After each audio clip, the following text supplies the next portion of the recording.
Φιλικός και προσιτός, δεν θύμιζε σε τίποτα τον superstar που παρουσιάζουν τα μίντια. Δηλώνει ότι αγαπάει την Ελλάδα και χαρακτηρίζει τους Έλληνες ανθρώπους με πάθος που λατρεύουν τη χώρα τους και το ποδόσφαιρο.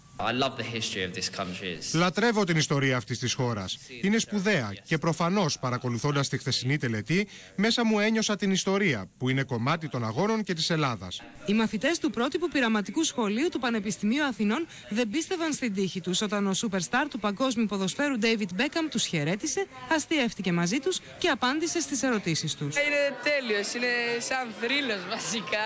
Ήταν αστείος, πολύ ευγενικός και τα μαλλιά του ήταν πολύ ωραία. Για μένα είναι ένας θρύλος που τώρα που τον είδα, εντάξει, χαρήκα πάρα πολύ, είμαι συγκινημένη. Το χόμπι του είναι τα παιδιά, δήλωσε στην κάμερα της ΝΕΤ, και μαζί τους περνάει κάθε στιγμή που δεν κάνει τα μαγικά του με τη στρογγυλή θεά.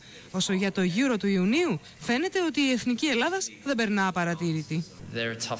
Είναι δυνατή ομάδα, πολύ δυνατή ομάδα. Έχει πολλούς καλούς παίκτες. Κάθε ομάδα που συμμετέχει έχει την ευκαιρία να νικήσει. Δηλώνει πολύ υπερήφανος και συγκινημένος για τη διοργάνωση των Ολυμπιακών Αγώνων από το Ηνωμένο Βασίλειο και μάλιστα φέτος που συμπίπτει με το Ιωβιλέο της Βασίλισσας.